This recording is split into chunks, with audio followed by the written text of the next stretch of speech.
दरवाजे की झिरी से झांकने लगा। अंदर झांका तो देखा कि भैया बेड से टेक लगाए लेटे हुए हैं। बेड दरवाजे के बिल्कुल सामने ही था और भाभी उनकी तरफ मुंह करके उनकी टांगों पर बैठी हुई हैं। दोनों फुल बरहना थे और भैया भाभी के सीने को मसल रहे थे और भाभी के दोनों हाथ भैया के सर पर घूम रहे थे। वो आहिस्ता आहिस्ता भैया के बालों को खींच रही थी। भैया भाभी के बरहना सीने को गोल गोल मसल रहे थे। भाभी की पतली कमर और नीचे भारी भरकम हिप देखकर मेरी हालत खराब हो गई थी। मेरी जो हालत मूवीज देखकर नहीं हुई थी, वो भाभी को बरहना देखकर खराब हो चुकी थी और मैं बिल्कुल मस्त उन दोनों को देखे जा रहा था। अब्बा जान शहर में रहते थे और हफ्ते में सिर्फ 2 दिन गांव हमारे पास आते थे। यहाँ गांव में हमारी काफी खेत हैं, जो कि घर के बिल्कुल ही साथ मिलते हैं। मेरी उम्र सिर्फ 15 साल है। गांव की खालिश गज़ा और आबो हवा ने मुझे वर्जिशी जिस्म और चमकता हुआ रंग दिया है, जो देखने वाले को मरऊब कर देता था। हमारे घर में अम्मी, चचा जान और उनकी बीवी, मेरी 2 छोटी बहनें और बड़े भाई की बीवी रहती है। बड़े भाई तालीम के लिए शहर में हॉस्टल में रहते हैं। उनकी शादी चचा की बेटी से हुई थी। हमारे घराने में आपस में हंसी मजाक और अंडरस्टैंडिंग बहुत ही अच्छी थी। हर कोई मजाक मस्ती के माहौल में रहता था। मुझे बचपन से ही वर्जिश का शौक था। मैं रोजाना रात को तेल से मालिश करके ऐसे ही सो जाता था और सुबह उठकर दौड़ लगाता और फिर वापस आकर नहाकर नाश्ता करता था। नाश्ता चची जान बनाया करती थी और भाभी दोपहर का खाना, जबकि मेरी दोनों बहनें रात का खाना बनाती थी। दिन ऐसे ही गुजर रहे थे। मैंने स्कूल की तालीम मुकम्मल की और कॉलेज की तालीम के लिए शहर आ गया। यहाँ आकर मुझे अंदाजा हुआ कि जवानी क्या चीज होती है। गांव में हर चीज पाक साफ थी, कोई गंदा ख्याल जहन में नहीं आता, जबकि हमारे गांव के दूसरे घरों में भी आना जाना नहीं था। यहाँ शहर में तो हर तरफ हर लड़का लड़की को ऐसे घूरता है जैसे वो उसकी अपनी मलकियत हो। मेरी बदकिस्मती के मुझे भी कुछ ऐसे ही दोस्त मिले जो कि प्यार के भूखे थे और हफ्ते में एक बार किसी लड़की से प्यार करते थे। उन्होंने मुझे भी साथ शामिल करना चाहा, मगर मेरा टाइम नहीं आया था, इसलिए मैं बचता रहा। इसी दौरान मुझे इंटरनेट की दुनिया की लत पड़ी, जहां मुख्तलिफ वेबसाइट्स देखने में गुजरती थी और इन्हीं ने मुझे आहिस्ता आहिस्ता इसका आदी बनाना शुरू कर दिया।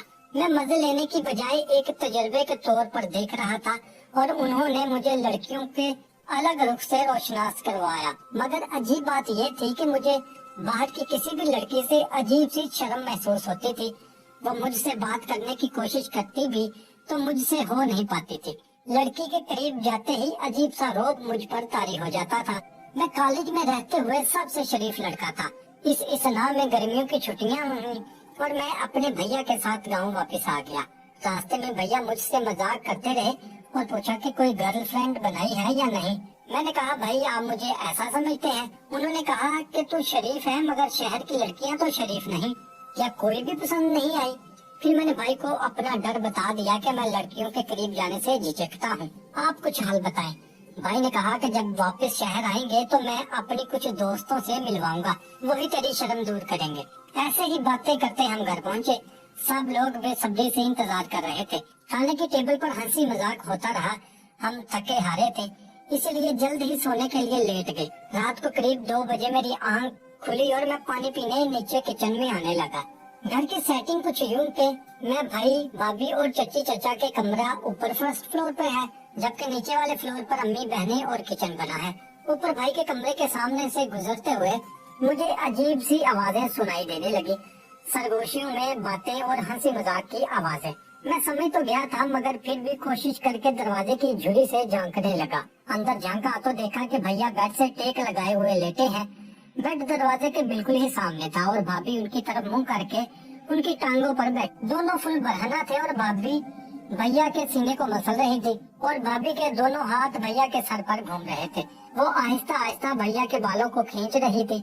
भैया भाभी के बरहना सीने को गोल गोल मसल रहे थे। भाभी की पतली कमर और नीचे भारी भरकम हिप देखकर मेरी जो हालत मूवीज देखकर नहीं हुई थी, वो भाभी को बरहना देखकर खराब हो चुकी थी और मैं बिल्कुल मस्त उन दोनों को देखे जा रहा था। रात काफी थी, किसी के आने की उम्मीद नहीं थी, इसलिए भैया भाभी भी और मैंने भी अपना ट्राउजर नीचे खिसका दिया था। भाभी अभी भैया के ऊपर झुक चुकी थी और उनके होंठों को चूम रही थी। उनके चूमने का अंदाज बड़ा ही अजीब था। ये देखकर मेरे खून की गर्दिश बहुत बढ़ चुकी थी। भाभी अब अपनी जुबान भैया के मुंह में डाल रही थी और वो उसे बड़े मजे से चूस रहे थे। भाभी का गंदमी रंग ट्यूबलाइट की रोशनी में चमक रहा था और उनके लंबे बाल जैसे कमर पर गिरे हुए थे, वो किसी को भी पागल बनाने के लिए काफी थे। भाभी अब थोड़ा नीचे की तरफ हुई। कुछ ही देर गुजरी थी कि भाभी ने अपना सर उठाया और ऊपर की तरफ आकर भाई के होंठों को चूमने लगी। इसी तरह चूमते चूमते वो अपने सीने को मसल रही थी और उन्हें भैया के सीने पर रगड़ रही थी। 10 मिनट गुजरे ही थे कि फिर अचानक उन्होंने दरवाजे की तरफ मुंह कर लिया। मैं तो समझा शायद उन्हें मेरा पता चल गया है, मगर अब उनका इरादा घोड़े की सवारी का था। और यही वक्त था जब मैंने उनके सीने के उबारों को देखा। उनके लंबे काले बाल दोनों उबारों पर गिरे हुए थे। ऊपर की तरफ उठे हुए उनके उबार जो कि सख्त और गोल मटोल से टेबल टेनिस के बॉल की तरह थे। भाभी के चेहरे पर बहुत ही लज्जत अमेज तासुरात थे और साफ साफ पता चलता था कि वो बहुत मजे में है। भाभी ने अब आराम आराम से ऊपर नीचे होना शुरू कर दिया था। भैया के हाथ अब भी भाभी की हिप की साइड पर थे और वो उन्हें ऊपर नीचे होने में मदद कर रहे थे। भाभी के ऊपर होते ही उनका सीना भी ऊपर की तरफ बाउंस हो रहे थे। मगर आज भाभी को ऐसे देखकर मैं भी खुद हो गया। मेरे आसपास हर चीज स्लो मोशन में हरकत कर रही थी और अजीब ख्वाब बदीदा माहौल के असर था। भाभी ने भी उछलते हुए अपने दोनों हाथों से अपने सीने को मसलना शुरू कर दिया था। उनकी सिसकियां और आहें भरती जा रही थी। भाई भी अपने हाथों से भाभी की हिप को दबोच रहे थे और ऊपर उठने में मदद दे रहे थे। इसी तरह 5 मिनट हो चुके थे और मेरी आंखें भारी होती जा रही थी और मैं किसी ख्वाब के जरिए ऐसा लग रहा था। भाभी का चेहरा सुर्ख होता जा रहा था। ऐसा लग रहा था कि उनकी मंजिल करीब ही है।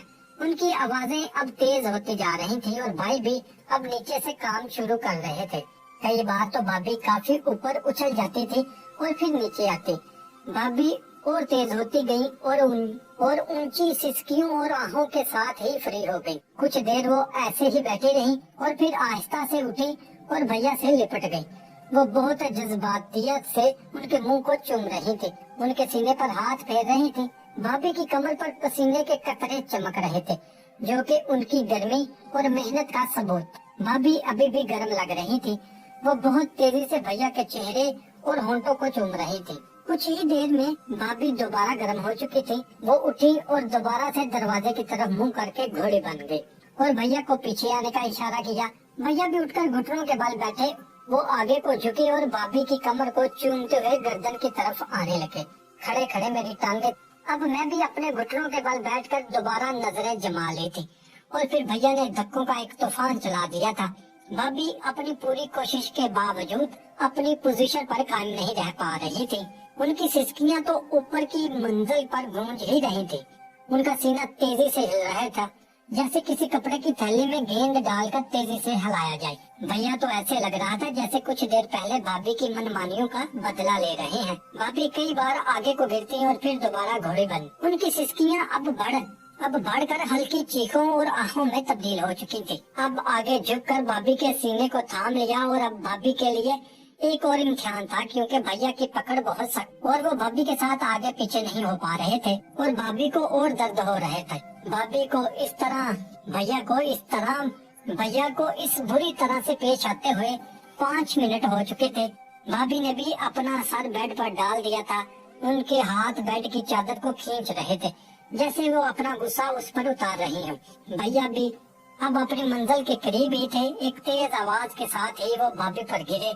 यही वक्त था कि मेरे पूरे बदन पर एक मीठी सी कैफियत तारी थी और उसके साथ ही मैं दरवाजा खुलने की